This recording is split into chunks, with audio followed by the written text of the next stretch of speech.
minggu yang lalu saya memulai seri pembinaan doktrin Kristen ini dengan pertanyaan, apakah doktrin itu perlu? Banyak orang Kristen mengatakan doktrin itu tidak perlu karena doktrin itu memecahkan. Doktrin itu hanyalah satu perdebatan, akhirnya siapa yang menang dan siapa yang kalah. Tetapi tidak pernah membangun akan kesatuan gereja. Saudara sekalian, pertanyaan mengenai doktrin perlukah adalah hal yang penting sekali. Sebab ada doktrin-doktrin yang menyatakan esensi iman Kristen. Apa yang kita pegang itulah justru menyatakan keunikan sebagai iman Kristen. Nah, sudah 5 seri dari pembahasan ini kita berbicara mengenai mana doktrin Kristen yang esensial. Karena doktrin itu menyatakan jatuh bangunnya iman Kristen. Di dalamnya kita tahu bahwa pengenalan mengenai Allah Tritunggal, Allah Bapa, Anak, dan Roh Kudus, Allah yang Esa dan bertiga pribadi merupakan doktrin esensial. Doktrin yang berbicara mengenai inilah inti iman Kristen yang berbeda dengan kepercayaan yang lain. Dan itu bukan merupakan doktrin yang harus ditawar-menawar. Kita berbicara mengenai Yesus satu-satunya jalan keselamatan yang manusia butuhkan bagi keselamatan dan bertemu dengan Tuhan. Itulah inti dari pengajaran Injil mengenai hakikat keselamatan di dalam kekristenan. Ada doktrin-doktrin pengajaran yang tidak perlu kita perdebatkan yang menghasilkan perpecahan bagi gereja. Oleh karena doktrin itu tidak esensial. Orang mungkin boleh memiliki pandangan yang berbeda akan hal itu. Kita boleh respect satu dengan yang lain dan tetap mengadakan fellowship dan persekutuan. Karena itu bukan merupakan doktrin esensial. Yang kita sebut sebagai doktrin yang sangat esensial karena itu menyangkut keunikan kekristenan. Doktrin itu esensial karena itu berkaitan dengan apakah kita kehilangan inti Injil atau tidak jikalau kita memegang doktrin itu atau tidak.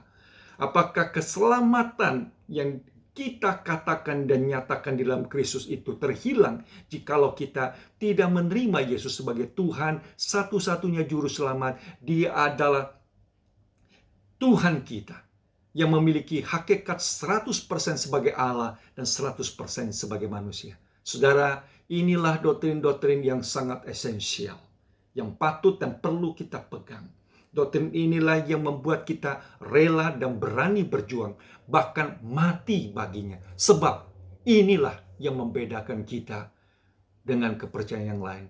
Bukan karena kita bangga dan sombong dan menganggap diri sebagai sesuatu yang lebih hebat dan arogan daripada orang lain, tetapi menjadi satu keyakinan yang kita pegang, karena inilah yang Allah nyatakan, yang Allah berikan kepada kita menjadi pengajaran yang sangat penting sekali bagi iman Kristen yang kita percayai.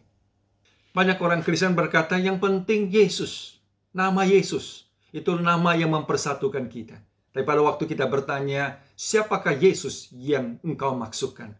Belakangan ini saya tertegun dan syok mendengarkan ketika seorang Kristen berkata bahwa dia percaya Yesus. Lalu ketika ditanyakan apakah Yesus yang dia percaya itu adalah Allah yang kekal, dia menjawab tidak. Lalu kapankah Yesus itu ada? Dan dia mengatakan Yesus itu ada pada waktu Yesus berinkarnasi menjadi manusia. Jadi sebelum itu apakah Yesus ada? Dia mengatakan tidak.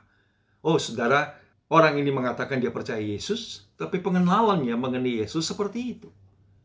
Saya juga terkejut dan kaget ketika orang mengenal Roh Kudus dan bicara mengenai Roh Kudus. Dan siapakah Roh Kudus? Lalu terjadi kekacauan di situ. Ada yang mengatakan menurut Alkitab bahwa gender yang dipakai itu adalah gender feminin. Lalu kemudian Roh Kudus itu bisa dikatakan sebagai wanita di dalamnya. Bagaimana pengajaran seperti ini masih bisa kita sebut sebagai pengajaran yang ortodoks?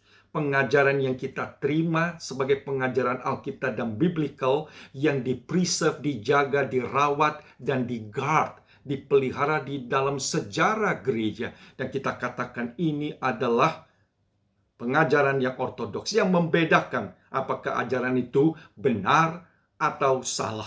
Itu ajaran yang bidat atau itu ajaran yang ortodoksi. Belakangan ini orang lebih senang menggunakan frase kalimat telah terjadi perkembangan di dalam pemahaman teologis. Kata itu yang dipakai dan tidak berani untuk mengatakan bahwa ajaran ini tidak ortodoksi. Ajaran ini tidaklah sesuai dengan pengakuan iman, apa yang dipegang di dalam perjalanan sepanjang sejarah gereja, pengajaran-pengajaran yang ortodoks yang dipelihara. Bahkan anak-anak Tuhan berjuang mati baginya karena mereka tahu inilah doktrin pengajaran esensi yang menjadikan kekristenan adalah kekristenan yang benar dan bukan kekristenan yang salah dan palsu. Belum lagi kekacauan bagaimana bisa melihat tiga pribadi yang berbeda, Bapa, Anak, dan Roh Kudus ini kemudian dicampur aduk, mengatakan Bapa itu adalah Yesus Kristus itu kemudian menjadi Roh Kudus dan sebagainya. Oh, saudara sekalian, dan frase yang dipakai adalah kita tidak mengatakan ini adalah pengajaran yang tidak ortodoks, ini pengajaran yang salah, tidak sesuai dengan Alkitab. Tapi kemudian frase terjadi perkembangan teologis, pemikiran seseorang, lalu kemudian orang mengatakan, ya kita terima itu sebagai cara penafsiran dimensi yang baru. Pada waktu kita belajar perjalanan sejarah gereja, kita hidup di tahun ini, bukan berarti hanya kita yang membaca Alkitab. Anak-anak Tuhan sudah berjalan 2000 tahun, mengalami pergumulan di dalam mereka mempertahankan dan memelihara esensi kebenaran Injil dan apa yang menjadi esensi pengajaran doktrin yang tidak bisa diganggu-gugat sebagai hal yang ortodoks yang harus kita pelihara. Bukan kita saja, sudah 2000 tahun lamanya. Dan Allah bekerja di dalamnya. Itu sebabnya saudara sekalian kita perlu dan patut melihat tidak ada hal yang baru. Demikian kata pengkhotbah, bukan? Yang ada adalah perkembangan pengajaran-pengajaran yang ada sekarang. Banyak orang Kristen tidak sanggup bisa menilainya. Sebab kita telah kehilangan bobot pengajaran bagaimana menuntun dan memimpin orang-orang Kristen untuk melihat bagaimana pengajaran Alkitab dan bagaimana dalam sejarah gereja bergumul, mempertahankan ajaran yang benar, dan juga membukakan dan membongkar mana yang ajaran yang dikatakan tidak ortodoks, ini yang sesat, ini yang tidak benar, dan ini yang ditolak di dalam sejarah gereja. Alkitab sendiri sudah mengingatkan bahwa akan muncul nabi-nabi yang palsu, pengajar-pengajar yang palsu yang ada di dalam gereja. Tidak akan habis-habisnya sepanjang zaman muncul orang memperkembangkan teori yang baru. Ada orang yang muncul dengan memakai istilah-istilah yang membingungkan. Dan lebih celakanya begitu banyak orang Kristen menelan dengan bulat-bulat setiap pengajaran yang disampaikan oleh seseorang. Terlebih pada waktu dia mengatakan, ini adalah pemberian dan wahyu dari Tuhan. Sehingga dia mengajarkan apa yang belum pernah diajarkan di dalam sepanjang sejarah kekristenan. Mengejar pengajaran-pengajaran yang tidak benar ini tidak akan ada habis-habisnya. Yang paling penting hari ini adalah bagaimana kita mengerti dengan benar, dengan solid, apa yang menjadi pengajaran kekristenan yang esensi itu. Sehingga kita tidak digoyahkan. Saya pakai ilustrasi. Akan terus muncul orang berusaha membuat uang palsu. Dengan berusaha membuat semirip mungkin dengan uang asli. Tapi terus menerus belajar bagaimana sih uang palsu itu. Itu akan terus menerus ada uang palsu yang bisa mengecoh kita. Yang terbaik adalah kita mengerti dengan jelas, kita bisa memegang dengan benar, kita langsung bisa punya kepekaan mengetahui karena kita sudah mengerti apa itu ciri keseluruhan dari uang asli. Kita tahu. Sehingga pada waktu kita memegang sesuatu, langsung kita tahu ini bukan uang yang asli. Dengan demikian, kita tidak akan pernah digoyahkan lagi. Itulah tujuan, kerinduan saya melalui seri Pembinaan Doktrin Kristen ini. Beberapa seri kita sudah lakukan untuk memberikan fondasi esensi iman Kristen, keunikan kepercayaan kita mengenai iman Kristen. Dan ini esensi iman Kristen karena kita tahu kalau kita tidak terima ini, maka Injil itu akan terhilang. Keselamatan itu menjadi sesuatu yang diragukan. Dan banyak hal kita harus tahu, kita tidak boleh melupakan dan mengabaikan esensi iman Kristen ini. Hari ini kita akan bicara mengenai siapakah Yesus yang kita sembah dan kita percayai. Mengapa, saudara? Sebab inilah esensi iman Kristen kita. Christianity is about Christ. Kekristenan itu mengenai siapa Yesus Kristus. Dan pengenalan siapa Dia akan menentukan bagaimana kita memahami doktrin keselamatan kita. Sehingga kita tidak bisa mengabaikan mengenal. Kita tahu, kita mengerti Yesus, nama itu nama yang indah dan agung. Namun yang lebih utama, anak-anak Tuhan semua yang menerima nama Yesus itu mengenal dengan sungguh siapa Yesus yang dia percaya itu. Ada dua hal yang penting yang ingin saya sampaikan. Seringkali pengenalan itu menjadi sukar dan susah sebab memang kehadiran Yesus Kristus di atas muka bumi ini merupakan misteri Allah yang luar biasa dan mujizat yang luar biasa indah yang melampaui akal pemikiran kita. Kalimat itu dikatakan oleh Wayne Grudem, seorang profesor sistematika teologi. Saya ingin mengutip kalimat dia, demikian bunyinya.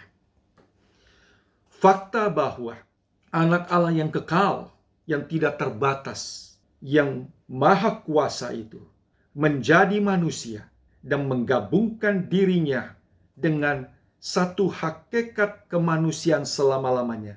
Sehingga Allah yang tidak terbatas itu menjadi satu pribadi yang menerima manusia yang terbatas.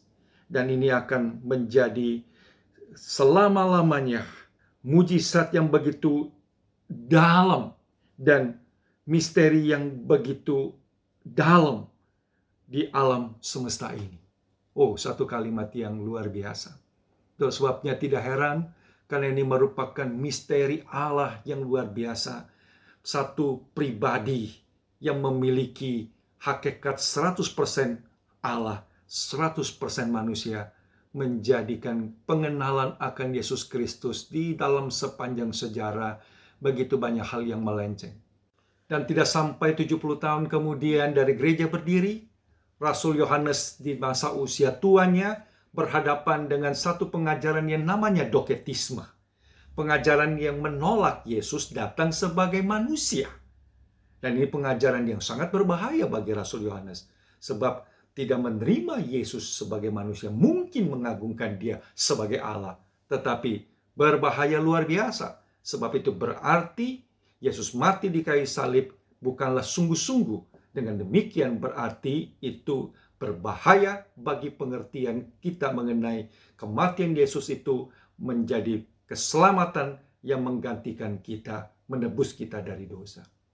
Saudara, tidak ada habis-habisnya. Kita tahu oleh sebab misteri Yesus adalah pribadi anak Allah yang mengambil hakikat manusia sepenuhnya sehingga dia adalah Allah sepenuhnya, namun juga sekaligus manusia sepenuhnya di dalam satu pribadi Yesus Kristus. Ini misteri yang dalam. Ini adalah mujizat Allah yang melampaui pemikiran kita. Abad ketiga dan abad keempat gereja, tantangan bukan datang dari luar mengenai siapa Yesus Kristus, tapi pengajaran-pengajaran yang baru muncul dari dalam, dari pemimpin-pemimpin gereja. Salah satu contoh kita tahu di abad ketiga dan keempat, seperti Arius yang mengajarkan Yesus itu ada masanya, dia tidak ada karena dia dilahirkan. Dan itu adalah satu tantangan mengenai keilahian Yesus Kristus yang tidak setara dengan Allah Bapa. Kita tahu ada seorang bishop yang bernama Apollonaris yang mengajarkan bahwa Yesus Kristus itu satu pribadi Allah dan hanya mengambil tubuh manusia, tetapi tidak mengambil roh dan emosi dari manusia. Apollonaris mengajarkan hal itu. Belum lagi seorang yang bernama mengajarkan Nestorianisme yang mengatakan ada dua pribadi, pribadi Allah dan pribadi manusia di dalam diri Yesus Kristus. Eutychus, seorang bishop juga mengajarkan malah yang lain lagi, Dia mengatakan bahwa hakikat ilahi pada waktu mengambil hakikat manusia, terjadilah satu hakikat baru. Mungkin dalam bahasa modern kita seperti dia menjadi Superman, atau mungkin di dalam mitos orang Yunani ketika ada dewa yang menikah dengan manusia, jadilah dia Hercules. Satu natur yang baru dan berbeda. Yesus Kristus bukan Hercules.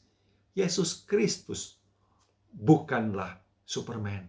Oh saudara, tidak heran gereja kemudian harus bagaimana melalui kesaksian Alkitab mengenai pribadi Yesus Kristus yang adalah Allah dan juga manusia, dipegang dan dipelihara dan dijadikan pemahaman dan pengertian yang benar siapakah dia sesungguhnya. Konsili Chalcedon di tahun 451 menjadi salah satu konsili yang penting yang menuliskan bagaimana kita menerima doktrin Yesus Kristus pribadi, satu pribadi, anak Allah yang memiliki dua hakikat, Allah sepenuhnya dan manusia sepenuhnya. Saudara, saya akan membacakan sedikit daripada hasil keputusan dari Konsili Chalcedon bicara mengenai siapakah Yesus Kristus itu. Dikatakan demikian, kami mengikuti bapak-bapak gereja mengambil konsensus mengajarkan pengakuan anak Allah yang satu dan sama, yaitu Tuhan kita Yesus Kristus, yang sama sempurna di dalam kealahan dan juga sempurna di dalam kemanusiaan. Allah sepenuhnya dan manusia sepenuhnya, yang memiliki jiwa dan tubuh. Dia adalah Kristus yang sama, anak Tuhan dan yang satu-satunya dilahirkan, yang diakui memiliki dua hakikat, yang tidak bercampur, yang tidak berubah, yang tidak bisa dibagi dan tidak bisa dipisahkan. Hakikat itu tetap dimiliki dan tidak menjadi bersatu dan bercampur. Masing-masing sifat daripada hakikat itu dipelihara dan berada di dalam satu pribadi. Mungkin bagi orang-orang Kristen zaman sekarang, kalimat-kalimat seperti ini kita anggap lalu. Namun tidak heran, karena kita tidak ingin memahami dan mengerti bagaimana mengenal siapa Yesus yang kita percaya. Begitu banyak orang Kristen akhirnya mudah untuk dihanyutkan dengan pengajaran-pengajaran yang membingungkan, dan kemudian akhirnya menyeret mereka kepada pengajaran-pengajaran yang tidak bertanggung jawab. Tidak heran banyak orang Kristen mengalami kesulitan bagaimana bisa berdebat dan menjawab bagi orang-orang saksi Yehova yang tidak menerima Yesus sebagai Tuhan yang setara dengan Allah Bapa. Alkitab menyaksikan bahwa Yesus Kristus itu adalah firman yang menjadi manusia. Anak Allah turun menjadi manusia. Siapakah dia?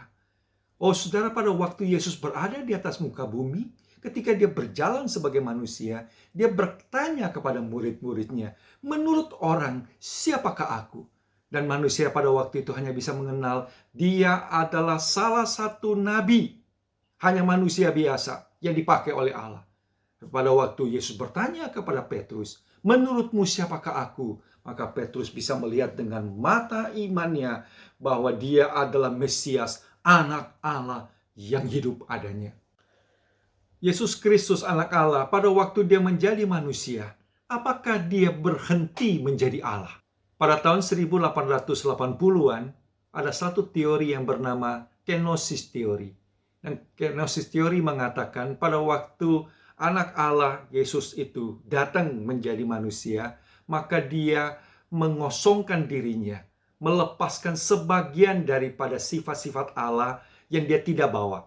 Antara lain seperti dia maha hadir, dia maha tahu, dan dia maha kuasa, tidak lagi menjadi atribut yang dia bawa. Dengan demikian teori kenosis ingin mengatakan bahwa Yesus pada waktu menjadi manusia, dia bukan Allah yang sepenuhnya. Saudara, itu adalah penafsiran yang keliru dari Filipi pasal kedua. Pada waktu dikatakan di sini bahwa dalam rupa Allah, Yesus tidak menganggap sebagai kesetaraan dengan Allah sebagai milik yang dipertahankan, melainkan mengosongkan dirinya dan mengambil rupa seorang manusia. Yesus bukan melepaskan sebagian daripada kealahannya. Justru kata mengosongkan dirinya di situ bukan melepaskan sesuatu, melainkan mengambil hakikat kemanusiaan menjadi milik dia selama-lamanya. Karena dia adalah pribadi anak Allah, 100% sepenuhnya adalah Allah. Sekarang mengambil hakikat kemanusiaan sepenuhnya menjadi milik dia. Dan setelah inkarnasi, dia bangkit, hakikat kemanusiaan itu menjadi bagian dia sampai kepada kekekalan. Ini adalah misteri yang luar biasa yang disaksikan oleh Alkitab kita. Yesus sepenuhnya 100% adalah manusia. Alkitab memberikan kesaksian, dia bukan saja memiliki tubuh manusia. Dia hadir dan dia berjalan. Pada waktu dia bangkit, bukankah dia berkata kepada Thomas, "Pegang tanganku, aku memiliki tubuh." Yesus makan, Yesus tidur, Yesus lapar. Itu adalah bagian yang menyatakan dia memiliki tubuh manusia. Tapi Yesus juga memiliki pikiran manusia. Dia memiliki emosi manusia. Jadi dia bukan ambil tubuh manusia saja, tapi keseluruhan hakikat manusia dimiliki oleh Yesus Kristus. Bertumbuhlah Yesus dengan hikmat dan bijaksana, dikasihi oleh manusia. Yesus menangis, Yesus menyatakan isi hati dan emosi dia, menunjukkan dan memberitakan kepada kita, Yesus memiliki kemanusiaan sepenuhnya, tubuh, pikiran, dan emosi manusia dimiliki oleh dia. Pada waktu dia berada di dalam dunia, berjalan di atas muka bumi, dia terbatas, dia hadir di Yerusalem, dia hadir di Palestina pada waktu itu. Tapi pada saat yang sama, kita amazed, dia juga adalah Allah yang menopang alam semesta. Itulah misteri yang Alkitab katakan. Sehingga Alkitab menyaksikan pada waktu Yesus ada di atas muka bumi, berjalan sebagai manusia. Dia juga adalah Allah sepenuhnya, 100% Allah. Allah yang memiliki kemahatauan, Allah yang hadir di mana-mana, Allah yang maha kuasa, dan Allah yang maha tahu. Inilah misteri yang Alkitab saksikan kepada kita. Ada beberapa ayat yang ingin saya berikan kepada saudara untuk boleh menjadi bukti ketuhanan Yesus Kristus 100%. Dan mungkin yang paling baik adalah kita menyaksikan bagaimana kesadaran Yesus Kristus sendiri untuk membuktikan bahwa dia adalah Allah 100%. Ini adalah hal yang penting, saudara, karena Yesus Kristus adalah orang Yahudi dan dia tahu betul apa yang diajarkan di dalam perjanjian lama. Tidak boleh ada Allah lain yang engkau sembah. Dan jikalau Yesus benar-benar bukan adalah Allah, Yesus justru menjadi pendusta dan dia menyesatkan orang luar biasa. Jadi tidaklah gampang dan tidak mudah. Mungkin bagi orang-orang Muslim juga mengalami kesulitan untuk menerima Yesus sebagai Allah. Sebenarnya hal yang sama juga. Tidaklah gampang dan tidaklah mudah bagi orang-orang Yahudi pada waktu itu bisa menerima Yesus adalah Allah. Itulah sebabnya saudara sekalian, pada waktu Yesus menyatakan dirinya di dalam tubuh dan dalam kemanusiaan dia, tidak heran orang-orang Farisi dan ahli Taurat menolak semua klaim yang Yesus berikan karena mereka melihat dia hanyalah sebagai manusia dan Yesus justru mengklaim otoritas kealahan itu ada dalam dirinya. Saudara, kita bisa tahu Yesus mengklaim otoritas itu di dalam dua hal. Yang pertama, Yesus memiliki otoritas mengampuni dosa. Itu kalimat yang Yesus katakan, dosamu diampuni. Kalimat itu membuat orang-orang Farisi menjadi marah dan mereka ingin membunuh Yesus. Sebab Yesus dengan kalimat itu menyamakan dirinya setara dengan Allah. Hal yang kedua, Yesus menyatakan otoritasnya, menyamakan perkataannya dengan firman di Perjanjian Lama. Khususnya khotbah Yesus di bukit, kalimat Yesus luar biasa. Dia mengatakan, engkau mendengarkan firman di dalam hukum Taurat, tetapi aku berkata kepadamu sesungguhnya. Nah, itu adalah bukti kesadaran Yesus. Apa yang dia katakan itu adalah perkataan yang setara dengan firman Allah. Karena dia adalah firman itu sendiri. Hal yang kedua, kita bisa melihat Yesus itu menerima penyembahan. Dan ini adalah hal yang luar biasa. Yesus eksklusif menerima penyembahan. Dan ingatkan baik-baik, Yesus mengerti dan mengetahui hukum di Perjanjian Lama. Jangan ada Allah lain. Janganlah engkau menyembah, menyerupai apapun. Dan pada waktu Yesus menerima penyembahan, itu satu pengakuan dirinya. Dia sungguh-sungguh adalah Allah. Bersembah sujud, tersungkurlah. Itu proskuneo, menyembah. Itu bukan sekedar sebagai satu pernyataan hormat dan respek saja. Itu sebab Petrus tahu pada waktu dia disembah, orang itu berlutut dan menyembah dia. Petrus langsung berkata, jangan menyembah aku, karena aku manusia biasa. Itu tercatat di dalam Kisah Rasul pasal 10 ayat 25 dan 26. Petrus sendiri tahu dia tidak berhak menerima penyembahan. Bahkan malaikat di dalam Wahyu pasal 22 ayat 8-9 pada waktu akan disembah oleh Rasul Yohanes. Jelas berarti Rasul Yohanes melihat kemuliaan, dahsyatnya, kemegahan dan luar biasanya malaikat itu. Dia pikir itu adalah Tuhan dan ingin menyembahnya. Malaikat berkata, jangan menyembah aku karena aku sama seperti engkau. Sembahlah Tuhan Allahmu. Dua kontras ini sangat penting sekali.